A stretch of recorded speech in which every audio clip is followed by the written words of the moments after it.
there be tidings, for which I call upon the House and the nation.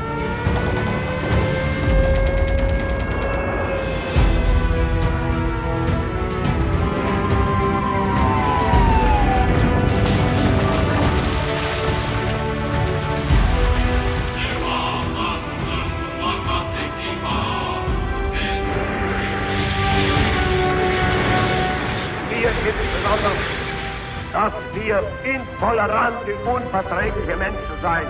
Wir wollten sagen,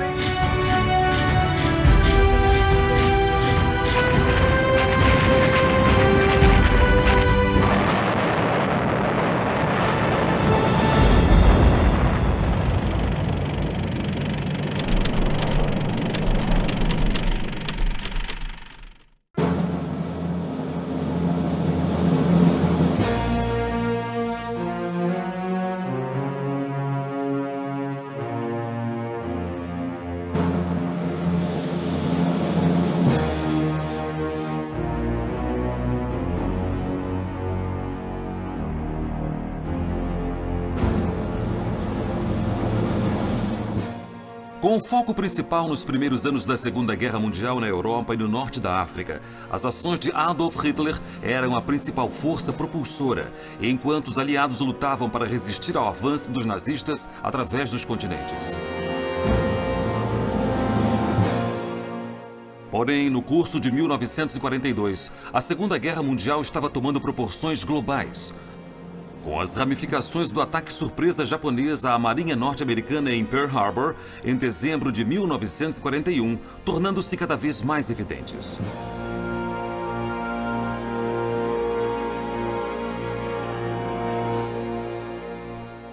Os eventos no Teatro de Operações no Pacífico estavam se agravando, enquanto o Império do Sol Nascente estendia o seu alcance para o sul, expandindo seu perímetro defensivo em direção à Austrália, e para o Nordeste começava a aventurar-se perigosamente próximo à costa oeste dos Estados Unidos.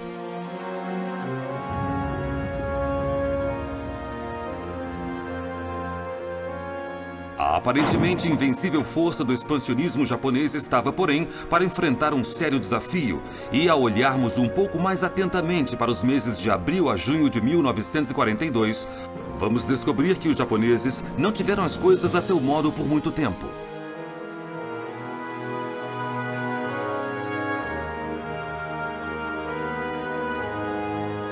Um gigante adormecido fora realmente despertado em Pearl Harbor. E enquanto os norte-americanos entravam totalmente na arena de guerra, começavam rapidamente a fazer a sua presença ser sentida.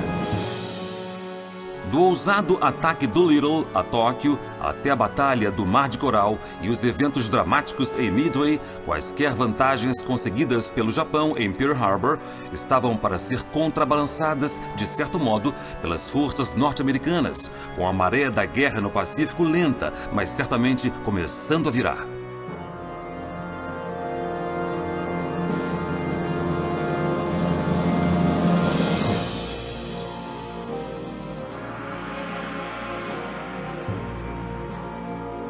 A criação de uma esfera de coprosperidade do leste asiático, livre dos grilhões dos impérios ocidentais, há muito era o desejo dos que governavam o Japão, e em abril de 1942, parecia que o Império do Sol Nascente era mais vasto do que jamais fora. A guerra no sudeste da Ásia e no Pacífico tinha sido altamente bem sucedida, e os japoneses agora estavam no controle das partes mais importantes estrategicamente da costa chinesa, e tinham ocupado a Malásia, a Tailândia, as Índias Holandesas Orientais e a maior parte de Burma. No Pacífico, eles tomaram a ilha Wake, a Nova Bretanha, as Ilhas Gilbert e Guam. E enquanto o ímpeto de tomar novos territórios continuava, o panorama foi amargo para os aliados. Nos primeiros meses da guerra com o Japão, postos avançados britânicos e norte-americanos tinham caído rapidamente diante das forças invasoras, e milhares de pessoas eram agora prisioneiras de guerra, pegas indefesamente atrás das linhas inimigas. Até Singapura, outrora vista como uma inexpugnável fortaleza britânica, tinha sido esmagada pelos japoneses, desferindo um golpe devastador nos comandantes aliados. Os Estados Unidos, enquanto isso, tinham perdido bases militares valiosas e logo perderiam sua posição segura nas preciosas Ilhas Filipinas. Depois de invadir a capital das Filipinas, Manila, os japoneses agora avançavam mais para o sul, firmes nos calcanhares dos soldados aliados retirantes. E parecia que pouco poderia ser feito para impedir o ímpeto do Japão de dominar completamente o Pacífico. Com uma sequência de vitórias para se gabar, muitos dos soldados japoneses, na verdade, estavam tão satisfeitos com o que tinham conquistado até agora que, em algumas áreas do novo império, eles tiraram um tempo para relaxar.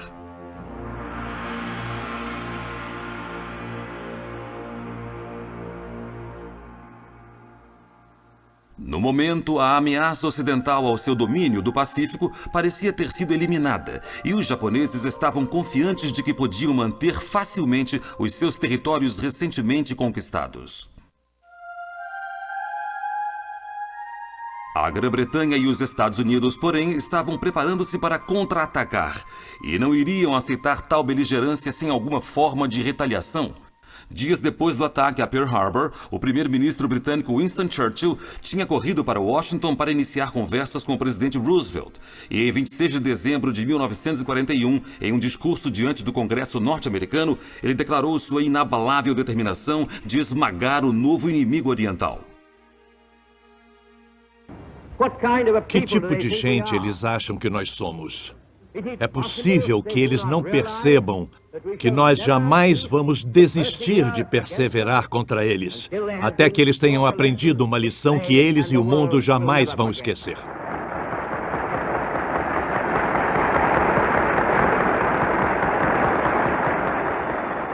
A Grã-Bretanha tinha ficado sozinha nessa luta contra o eixo desde a queda da França no verão de 1940. E a entrada dos Estados Unidos no conflito global tinha sido recebida com grande alívio por Churchill. Agora, Roosevelt, Churchill e o líder soviético Joseph Stalin, que vinha combatendo as forças nazistas desde junho de 1941, estavam unidos contra o eixo e finalmente havia uma esperança real de que os aliados poderiam ganhar a guerra. Enquanto os comandantes estavam alocados no teatro de operações no Pacífico, não havia dúvida de que os desafios à frente eram grandes. O almirante de esquadra Chester Nimitz tinha assumido o comando da Esquadra do Pacífico 2 semanas depois do ataque japonês à base naval norte-americana no Havaí.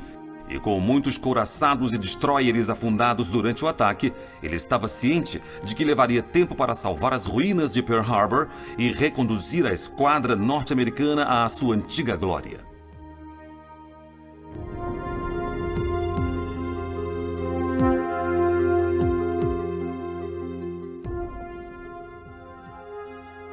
Tendo que coordenar um ataque através do Pacífico, um oceano que cobria quase 104 milhões de quilômetros quadrados, não havia dúvida de que nos primeiros meses da guerra, Nimitz estava operando com considerável desvantagem.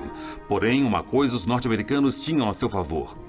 Os porta-aviões que estavam destinados a desempenhar um papel vital nas batalhas do Pacífico não estavam em Pearl Harbor quando os aviões japoneses atacaram.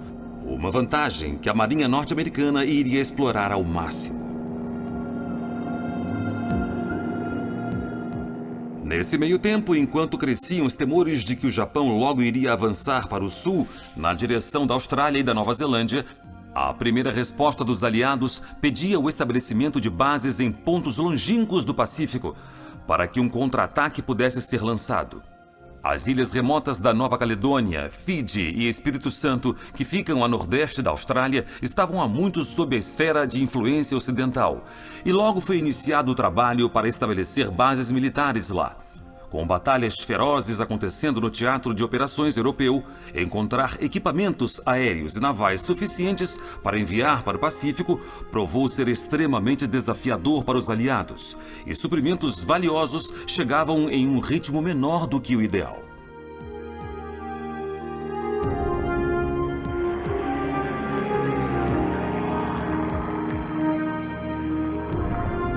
E o tempo todo, os japoneses corriam para expandir as fronteiras de seu império, enquanto unidades de engenharia aliadas corriam contra o tempo para completar o seu trabalho, quase sempre tentando conseguir o impossível ao negociarem com o difícil terreno.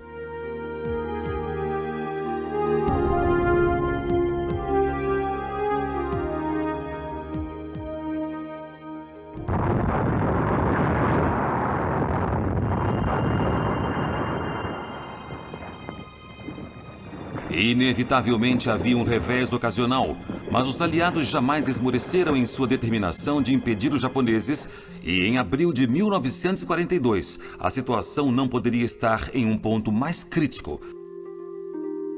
Desde a invasão das Filipinas a 8 de dezembro de 1941, as forças norte-americanas e filipinas, lideradas pelo general Douglas MacArthur, vinham travando uma batalha desesperada contra os invasores japoneses. Como a situação se deteriorara, o presidente Roosevelt ordenou que MacArthur se retirasse da sua relativa segurança da Austrália para assumir o comando das operações do sudoeste do Pacífico. E, embora estivesse relutante em deixar seus homens, MacArthur finalmente obedeceu às ordens de seu presidente em 11 de março, mas não antes de jurar retornar. Isso foi de pouca consolação para os soldados que ficaram nas Filipinas, que recuaram para um canto da península de Bataan, na ilha principal de Luzon, no início de abril. As forças navais aliadas na região tinham sido destruídas numa série de batalhas perto de Java, e com quase todos os territórios vizinhos sob o controle japonês, os soldados estavam agora sem a maior parte de seus suprimentos e cercados pelos inimigos.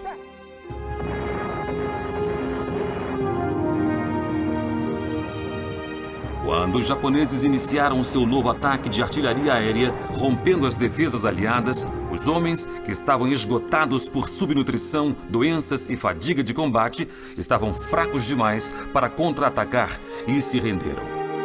Alguns dos soldados aliados conseguiram fugir para a ilha Corregidor, ao sul de Bataan, mas batalhões da infantaria japonesa rapidamente se deslocaram e empurraram os defensores de volta para a colina de Malinta.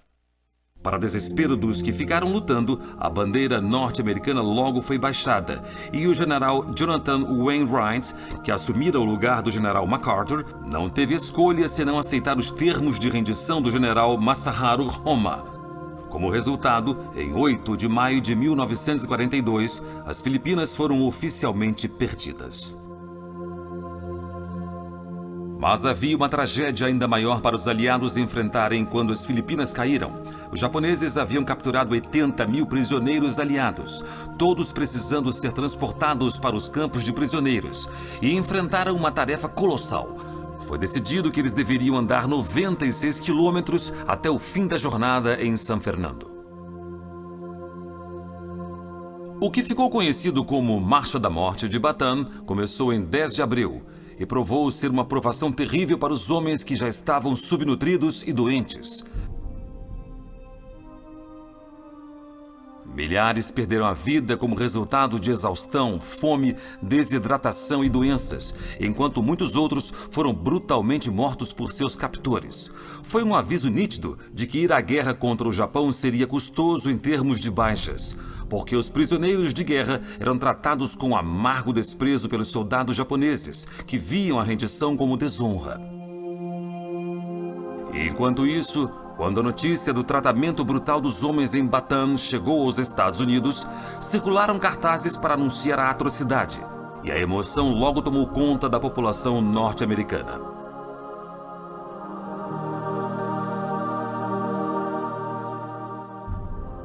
A resolução dos aliados de esmagar os japoneses era agora mais determinada do que nunca, e o presidente Roosevelt já tinha planos em andamento para atacar o coração do Japão, bombardeando a sua capital, Tóquio. Após o ataque a Pearl Harbor, Roosevelt estava ávido para restaurar o moral público, e à luz dos últimos eventos nas Filipinas, ele agora também queria demonstrar aos norte-americanos e ao povo do Japão que o Império do Sol Nascente não era invulnerável ao ataque.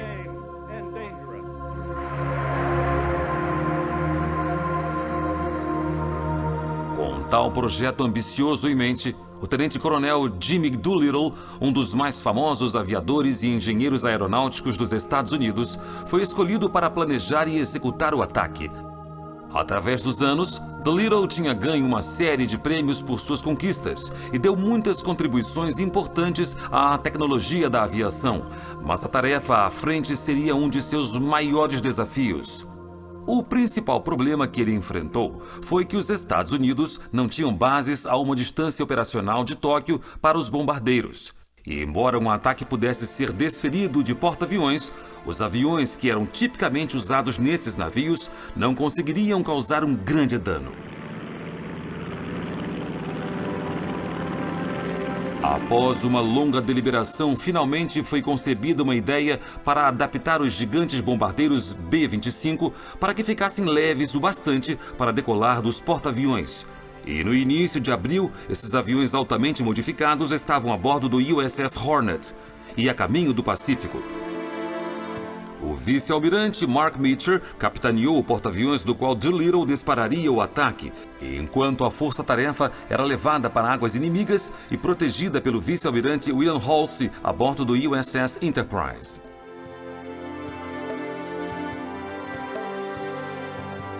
Halsey, na verdade, tinha uma questão pessoal com os japoneses. Quando Pearl Harbor foi atacado, Halsey estava entregando aviões na ilha Wake e estava a 400 quilômetros a oeste do Havaí. Ao saber do ataque, ele jurou vingar os milhares de norte-americanos mortos na base naval e sua determinação para derrotar os japoneses logo ganhou fama.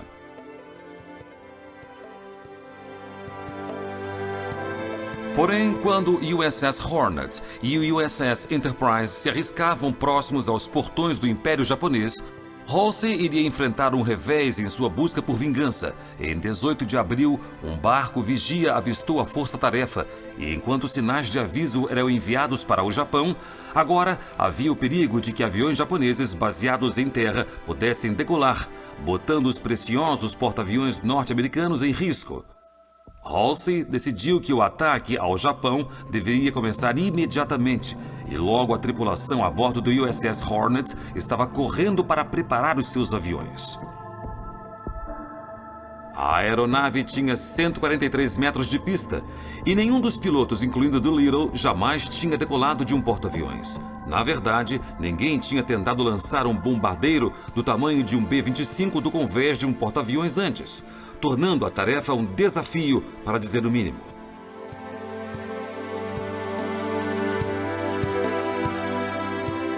Mas ficou claro que o rigoroso treinamento que as tripulações voluntárias tinham recebido havia compensado, e todos os 16 B-25, levando suas cargas mortais de bombas incendiárias e altos explosivos, decolaram com sucesso. Embora o alerta japonês fizesse com que os aviões agora decolassem a 290 quilômetros do seu local original de decolagem, o clima favorável os ajudaria ao longo do caminho e os bombardeiros logo estariam sobre seus alvos, seguindo o plano de Doolittle.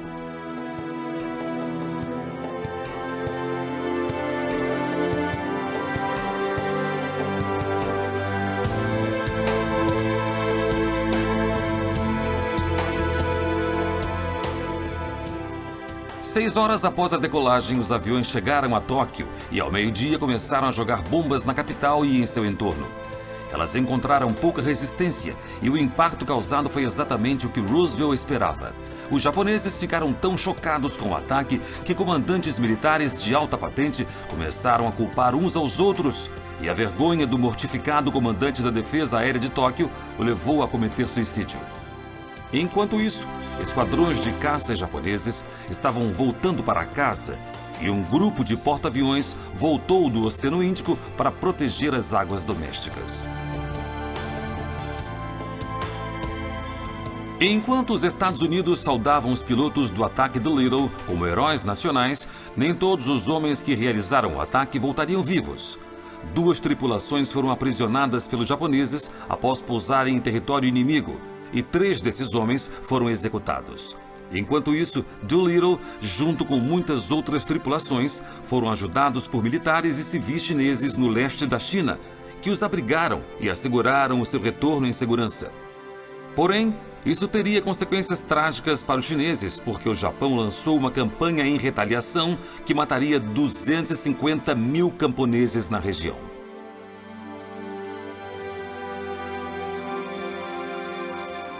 Tal retribuição cruel revelou quanto o ataque a Tóquio feriu o orgulho japonês. E embora o estrago ao Japão em si não tenha sido tão severo quanto Doolittle esperava, o fato de que bombardeiros norte-americanos tinham chegado à sua terra natal teria um profundo efeito na tomada de decisão do Japão no próximo passo de sua guerra no Pacífico. Enquanto as fronteiras do Império tinham crescido ainda mais nos primeiros meses de 1942, houve muitos desentendimentos entre os comandantes japoneses de alto escalão sobre o próximo curso de ação a tomar.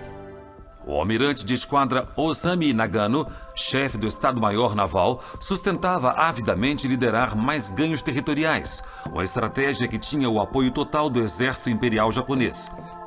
Eles queriam que o próximo ataque fosse centrado em isolar a Austrália, que poderia ser usada como potencial base norte-americana. E foi proposto que, como parte da formação de seu império, o Japão deveria ocupar Port Moresby, na Nova Guiné, e Tulagi, nas Ilhas Salomão. Isso iria fortalecer as posições defensivas japonesas no Pacífico Sul e proporcionaria uma base para atacar a Austrália, que então ficaria ao alcance de uma aeronave baseada em terra. Os japoneses já tinham começado a chegar perto do continente australiano e, após tomarem a Nova Bretanha, a maior ilha da Nova Guiné, em janeiro de 1942, tinham estabelecido uma base maior na cidade de Rabaul.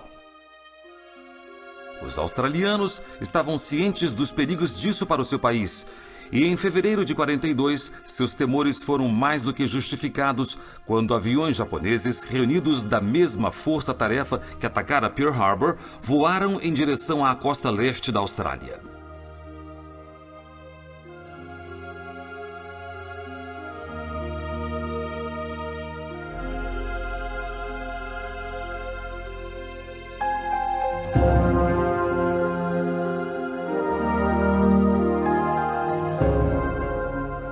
A eles logo se juntaram poderosos bombardeiros baseados em terra, e quando eles atacaram, o porto de Darwin enfrentou um bombardeio que seria ainda mais devastador do que o ataque a Pearl Harbor.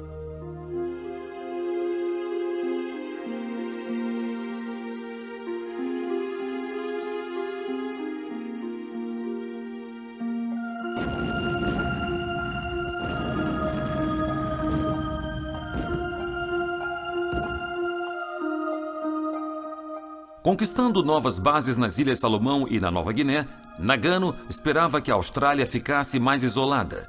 E a ocupação de Port Moresby e Tulagi não só asseguraria a defesa de Rabaul, como estas também serviriam como pontos de partida para as conquistas de Nova Caledônia, Fiji e Samoa. Isto, por sua vez, cortaria as linhas de suprimentos e comunicações entre os Estados Unidos, a Austrália e a Nova Zelândia. Porém, nem todos no Japão estavam de acordo com Nagano, e o almirante Isoroku Yamamoto, que arquitetou o ataque a Pearl Harbor, acreditava que, em vez de continuar a desejar mais territórios, o Japão deveria se concentrar em criar um escudo de defesa para o seu novo império. Havia agora um suprimento interminável de recursos à disposição dos japoneses, que poderia ser recolhido dos territórios que eles tinham pelo Pacífico e além. Porém, as rotas de suprimento entre o Japão e os países ocupados precisavam ser protegidas, e para fazer isso, Yamamoto estava ávido para eliminar a ameaça da intervenção norte-americana. O almirante japonês estava ciente de que a falha em destruir valiosos porta-aviões em Pearl Harbor tinha sido um erro fatal e, para assegurar a sobrevivência do Império e do próprio Japão, era essencial terminar o que havia sido iniciado em dezembro de 1941 e completar a destruição da esquadra norte-americana. Yamamoto começou a conceber um plano para atrair os porta-aviões norte-americanos até o alcance de uma força-tarefa japonesa, para uma batalha monumental que iria assegurar o controle japonês do Pacífico Central. Ele selecionou como alvo o atol Midway, duas minúsculas ilhas de coral que ficam no extremo noroeste da cadeia de ilhas havaianas. A base norte-americana aqui ficava distante o suficiente do Havaí para reduzir o risco de um forte ataque aéreo baseado em terra que ameaçasse os navios japoneses. E não só valiosos porta-aviões norte-americanos seriam mandados para o atol. Se capturada, Midway iria estender mais o perímetro defensivo japonês e até servir como base útil para desferir ataques à costa oeste dos Estados Unidos. Yamamoto, porém, tinha lutado para convencer o almirante Nagano de que um ataque a Midway deveria ter prioridade. E até 18 de abril de 1942, os preparativos foram concentrados em avançar mais para o sul, na direção da Austrália, em vez de destruir a esquadra norte-americana. Foi só quando Jimmy Doolittle realizou seu ousado ataque a Tóquio que a opinião virou a favor do ataque a Midway. Com o medo crescente de que o país fosse vulnerável a ataques aéreos, o primeiro-ministro do Japão, general Tojo, concordou que os recursos deveriam se concentrar na defesa do império e na eliminação da ameaça norte-americana. Contudo, na metade de abril, era muito tarde para retornar as forças que se preparavam para avançar para Port Moresby e Tulagi, e, por enquanto, a Batalha de Midway teria que esperar.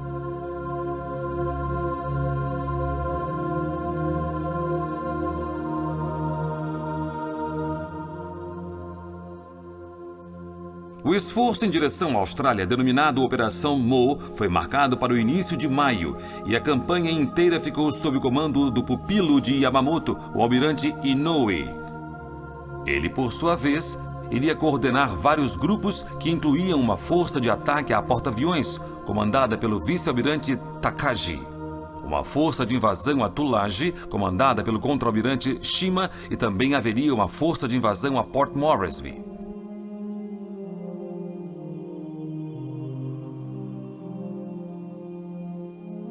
Mas o que os japoneses não perceberam foi que os norte-americanos tinham decifrado os seus códigos. E enquanto o tráfego do sinal era interceptado pelas inteligências norte-americana e britânica, o almirante Nimitz era informado do iminente ataque a Port Moresby. A notícia foi tratada muito seriamente pelo comandante norte-americano, que estava ciente de que a Austrália ficaria vulnerável se os japoneses estabelecessem bases tão próximas ao país. Após consultar o almirante Ernest King, comandante da Marinha norte-americana, ficou decidido que as invasões deveriam ser combatidas com todos os porta-aviões que as forças aliadas conseguissem reunir. Uma esquadra centrada em 2 grupos de porta-aviões foi rapidamente reunida e incluía a Força-Tarefa 17, baseada em volta do porta-aviões USS Yorktown, e a Força-Tarefa 11, baseada em volta do porta-aviões USS Lexington.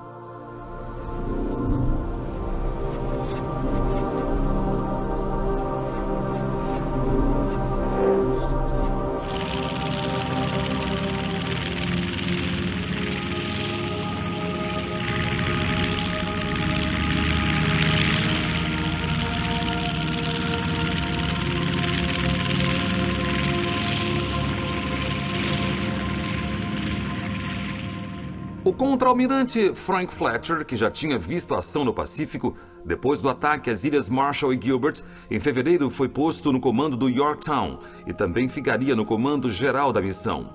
Enquanto isso, o contra-almirante Aubrey Fleet comandaria o Lexington e haveria também uma força combinada de cruzadores australianos e norte-americanos para dar apoio adicional. A Força-Tarefa 44 seria comandada pelo contra-almirante John Crace, da Marinha Real. Ao navegarem em direção à Nova Guiné e às Ilhas Salomão, os navios encontrariam muitos perigos pelo caminho, com mar alto e ventos fortes para combater. Mas também não havia dúvida de que cada homem a bordo desejaria enfrentar a pior das tempestades, se isso significasse que ele teria a oportunidade de contra-atacar os japoneses. Enquanto os porta-aviões seguiam para o oeste, logo foram feitos os preparativos para o ataque. Bombas foram levadas para os aviões e os pilotos preparados para a missão à frente. E então, finalmente, em 3 de maio, chegou a notícia de que a força de invasão de Shima tinha chegado às Ilhas Salomão. Enquanto as tropas japonesas começavam a chegar a Tulagi, Fletcher alterou o curso para seguir para norte na direção do inimigo e em 4 de maio 60 aeronaves foram lançadas em 3 levas do Yorktown, pegando as forças de Shima completamente de surpresa. O ataque foi um sucesso e, além de atingirem 3 navios detectores de minas e 4 aviões, os norte-americanos conseguiram afundar um importante destroyer japonês. Porém, os japoneses continuariam a manter Tulagi ao estabelecerem uma base para aviões navais na ilha.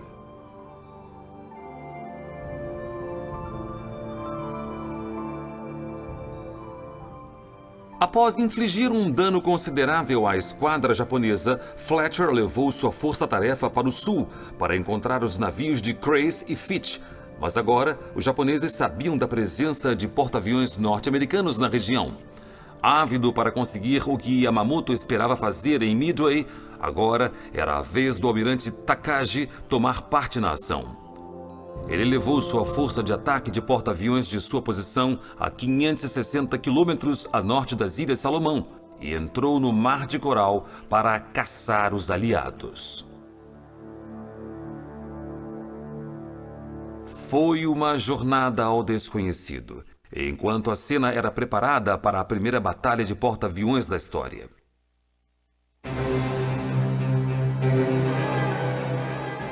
Um comandante norte-americano comentaria mais tarde que a Batalha do Mar de Coral foi, sem dúvida, a zona de batalha mais confusa na história mundial.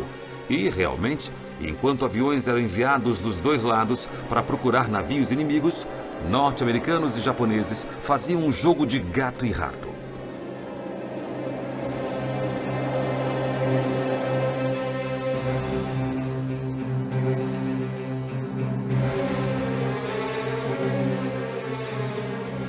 Na confusão da caçada, alguns aviões dispararam contra as suas próprias forças, outros tentaram pousar em navios inimigos, mas finalmente, em 8 de maio, a batalha decisiva foi travada. Por volta de 8h20 daquela manhã, um lado avistou o outro quase que simultaneamente e correu para lançar seus aviões.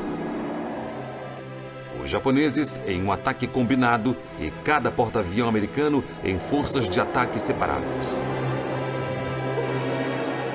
Às 9h25, todos os aviões tinham decolado e, enquanto um porta-avião seguia na direção do outro, a força de ataque do Yorktown atacou às 11 horas e foi encontrada por 16 caças Zero japoneses, protegendo o porta-avião Shokaku e seu navio irmão. Enquanto os aviões se lançavam e se precipitavam pelo ar, evitando o fogo antiaéreo, Shokaku foi atingido por 2 bombas de 450 quilos, que causaram grandes danos ao seu convés de aeronaves. E pouco tempo depois, com mais ataques do Lexington, ele ficou fora de combate.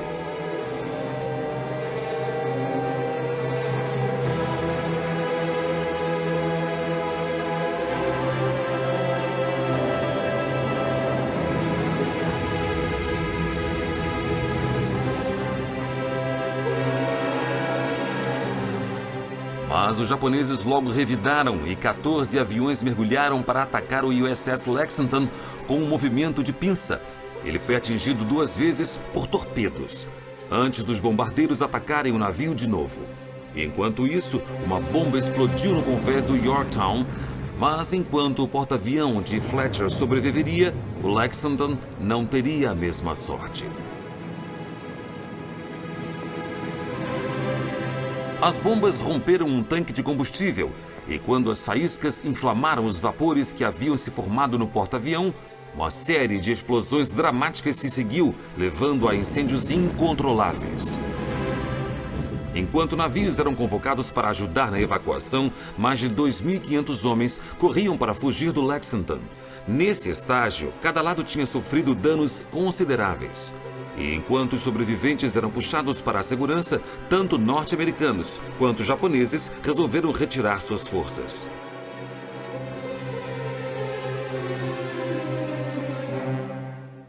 O resultado da batalha foi custoso para os norte-americanos, e com a perda do USS Lexington, assim como de outros navios e muitos aviões, parecia que os japoneses tinham conseguido uma vitória tática. Porém, a Batalha do Mar de Coral, na verdade, deu aos norte-americanos a maior vantagem. Com uma força aliada robusta na área e com 2 de seus porta-aviões avariados, os japoneses agora temiam que muitas de suas barcaças de desembarque pudessem ser destruídas se eles seguissem com a invasão de Port Moresby. O ataque foi cancelado e, com ele, o avanço em direção ao acesso norte à Austrália. A missão de Nimitz tinha sido um sucesso e, por enquanto, a Austrália estava a salvo.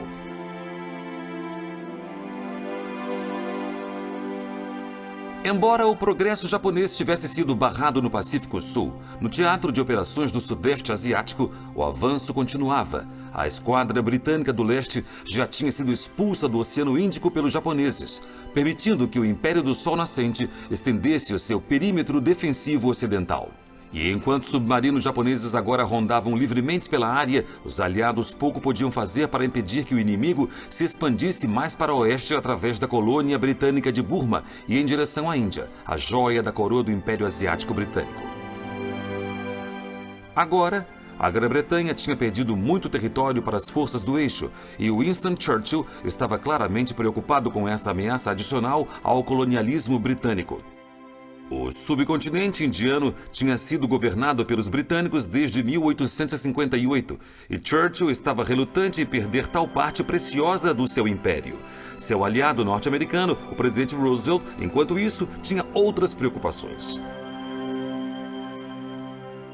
Burma era a rota de suprimento de apoio e armas para a China e era importante mantê-la aberta para que o líder chinês, o generalíssimo Chiang Kai-shek, pudesse continuar livremente a sua guerra com o Japão, mantendo as tropas inimigas ocupadas e evitando a sua reimplantação no Pacífico Sul.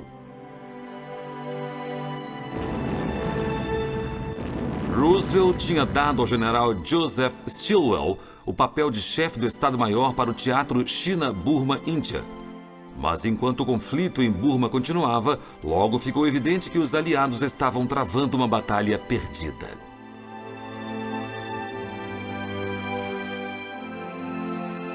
No final de abril, Lashio, no nordeste de Burma, foi tomada, cortando a rota Burma, e Stilwell não teve escolha senão ordenar uma evacuação de emergência.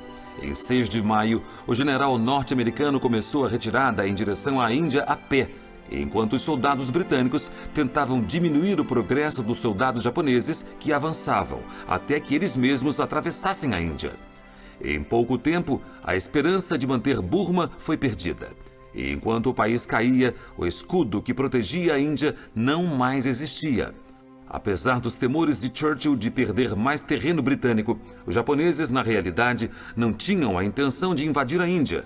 E no final de maio, ficou claro que havia outros planos mais ambiciosos para ocupar seus comandantes.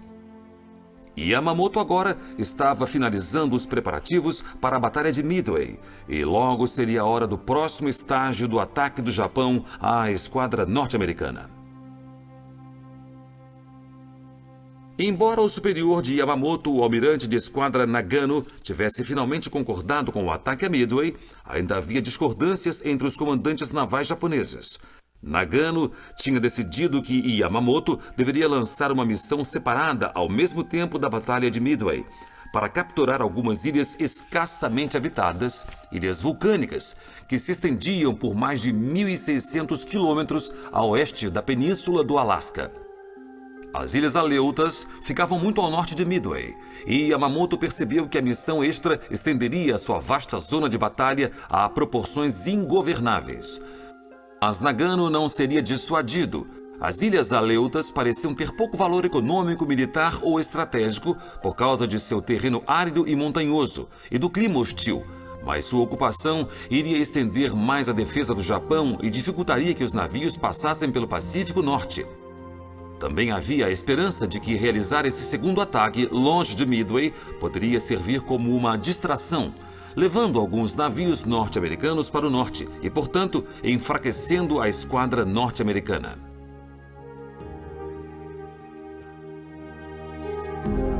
Yamamoto deve finalmente ter visto que havia algumas vantagens no plano de Nagano, e, embora relutante, ele finalmente concordou em estender a área de batalha para incorporar as ilhas próximas ao Alasca. O almirante japonês agora enfrentava a coordenação do mais desafiador conflito naval jamais empreendido pelos japoneses e trabalhou reunindo a maior esquadra a cruzar o Oceano Pacífico para a poderosa batalha que estava à frente. O elemento surpresa era uma parte vital no plano de Yamamoto.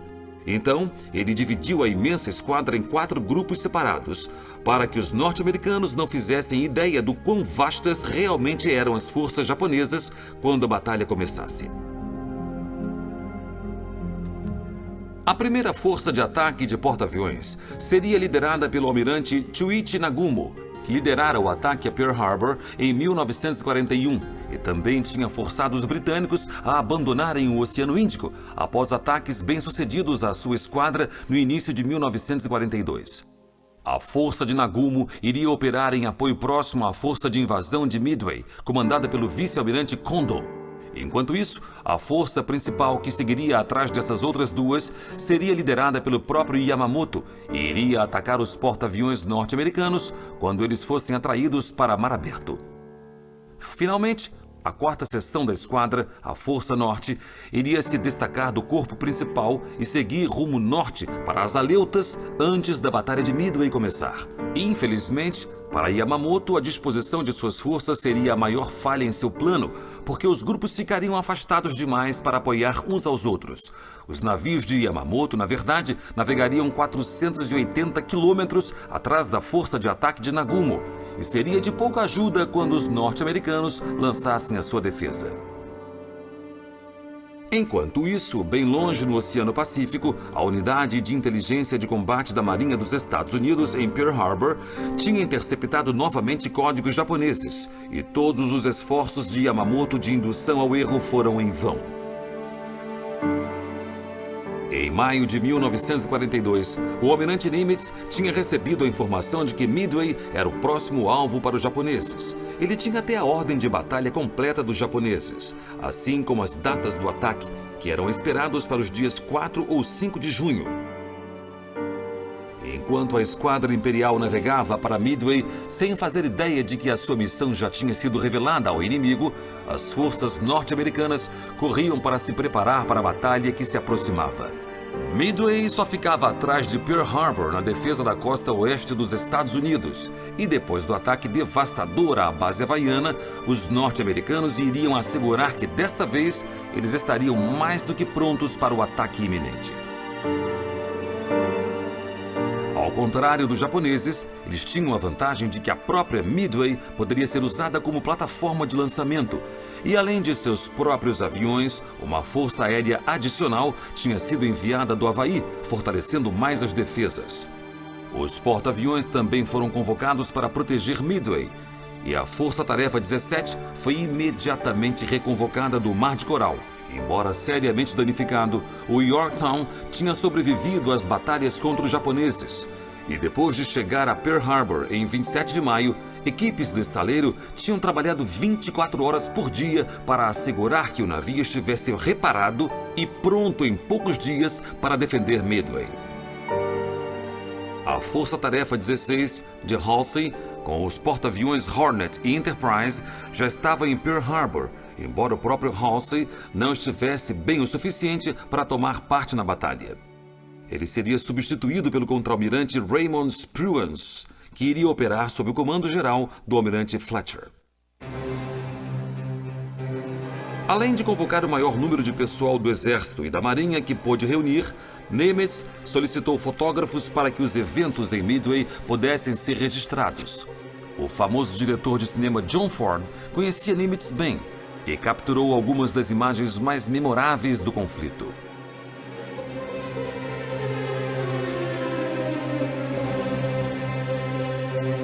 No final de maio, todos os preparativos possíveis tinham sido feitos para a batalha que viria, e com as defesas no lugar, as forças norte-americanas pouco podiam fazer além de olhar e esperar a ofensiva japonesa começar.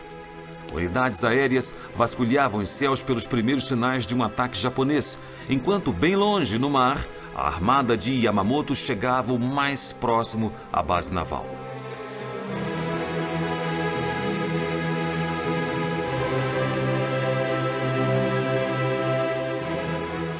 Comparados com os norte-americanos, os japoneses não tinham ideia do que iam enfrentar.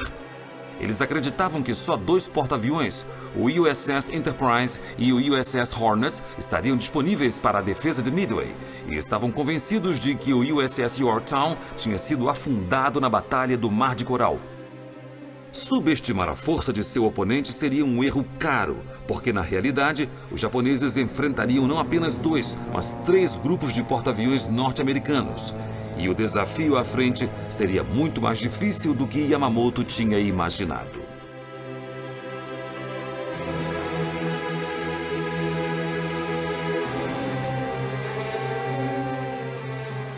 Em 30 de maio, os aviões de busca norte-americanos decolaram de Midway para caçar a gigantesca esquadra inimiga.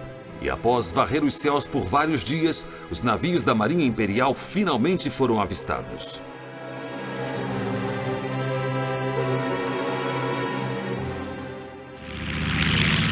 Quando o alarme soou em Midway nas primeiras horas de 4 de junho, Nagumo ordenou que os bombardeiros de mergulho, os bombardeiros lança-torpedos e os caças Zero iniciassem o ataque à base norte-americana, e em menos de 2 horas começava o violento ataque.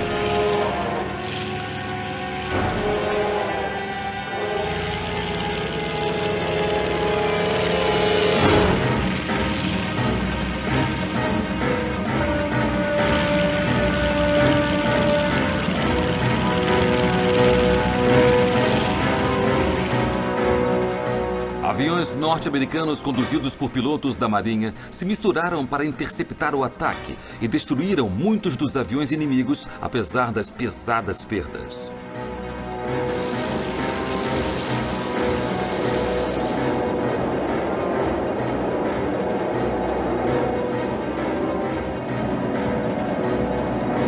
Enquanto os bombardeiros de mergulho da Força de Ataque de Nagumo precipitavam-se pela ilha, os que defendiam o solo revidavam ferozmente e o fogo antiaéreo se provaria muito mais mortal do que os japoneses esperavam.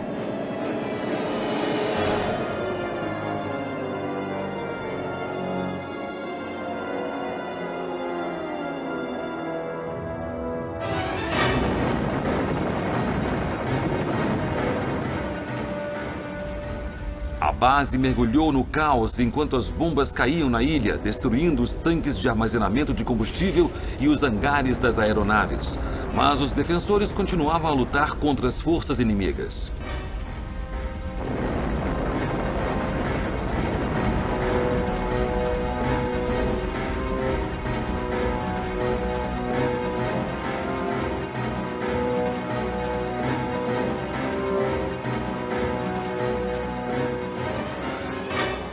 Quando o primeiro ataque à ilha terminou, foi a vez dos norte-americanos revidarem, e 2 esquadrões lança-torpedos seguiram para os porta-aviões japoneses.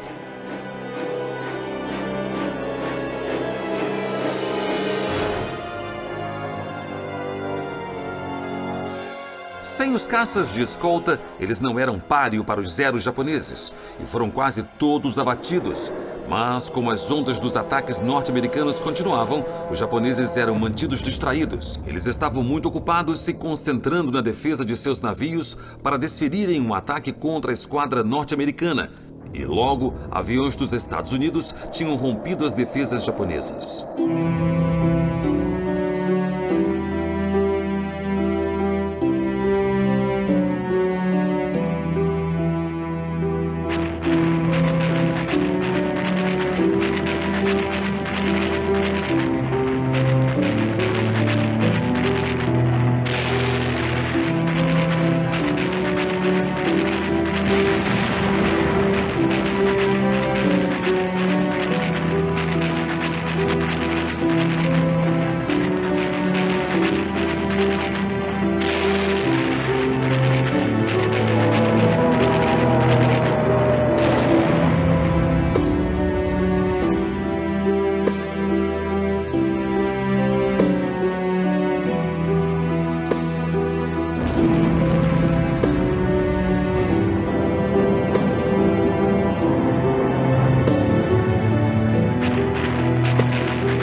O Grupo Aéreo Enterprise atingiu 2 porta-aviões, incluindo o de Nagumo, enquanto os bombardeiros do Yorktown atacavam um terceiro. Em pouco tempo, havia apenas um porta-avião japonês ainda operando, e ele contra-atacou, enviando uma onda de bombardeiros de mergulho na direção do Yorktown.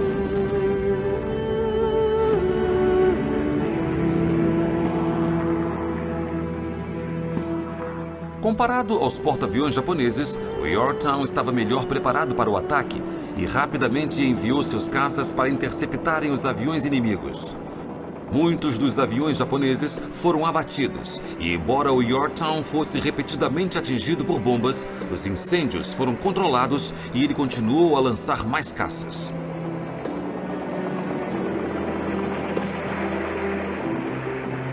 Enquanto uma segunda onda de bombardeiros japoneses seguia para o porta-avião norte-americano, o contra-almirante Spruance desferiu um ataque final à esquadra japonesa com 40 bombardeiros de mergulho. Em 1 hora, eles acharam o último porta-avião japonês e, apesar das tentativas desesperadas de defendê-lo, os aviões norte-americanos desferiram um golpe mortal que o deixou em chamas e afundando.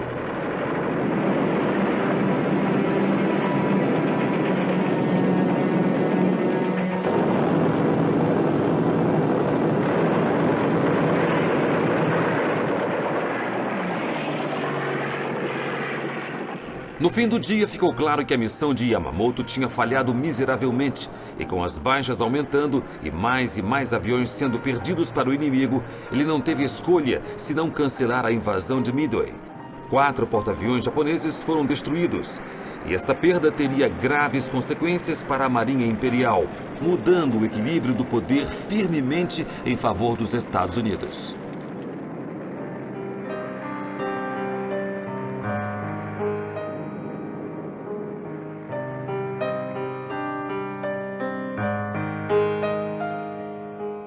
Houve, contudo, perdas pesadas nos dois lados, e o Yorktown, a nau capitânia da Força-Tarefa 17 de Fletcher, que tinha sido tão importante no Mar de Coral e em Midway, não sobreviveria para outra batalha. Após ter sido atingido por torpedos, a tripulação foi forçada a abandonar o navio entre o temor de que ele iria emborcar, e depois de um golpe mortal final de um submarino japonês, o Yorktown afundou em 7 de junho.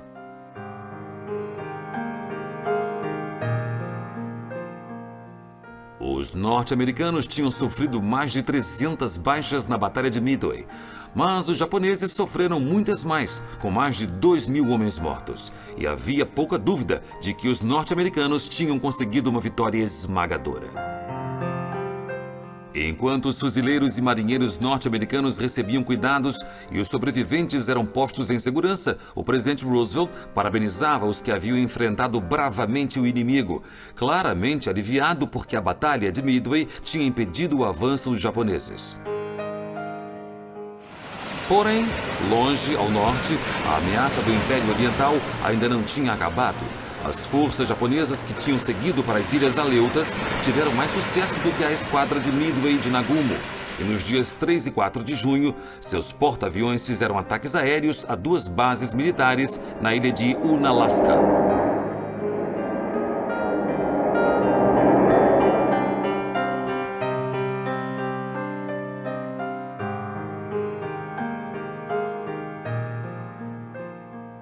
Prejudicados pelo mau tempo, os aviões não causaram os danos esperados. Mas nos dias 6 e 7 de junho, os japoneses pousaram nas ilhas Kiska e Attu e logo estabeleceram bases lá.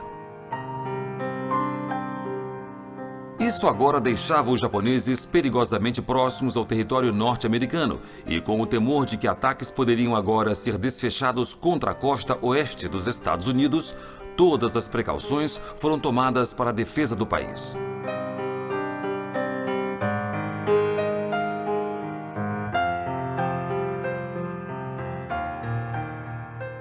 E embora uma vitória retumbante tivesse sido conseguida em Midway, ficou claro que a guerra contra o Japão estava longe do fim, e os meses que se seguiram revelaram como iria ser difícil a batalha contra o Império do Sol Nascente. Do terreno congelado das Ilhas Aleutas até o calor intenso das selvas da Nova Guiné e das Ilhas Salomão, as batalhas mais duras na história da Segunda Guerra Mundial ainda iriam ser travadas, e o conflito no Pacífico estava apenas começando.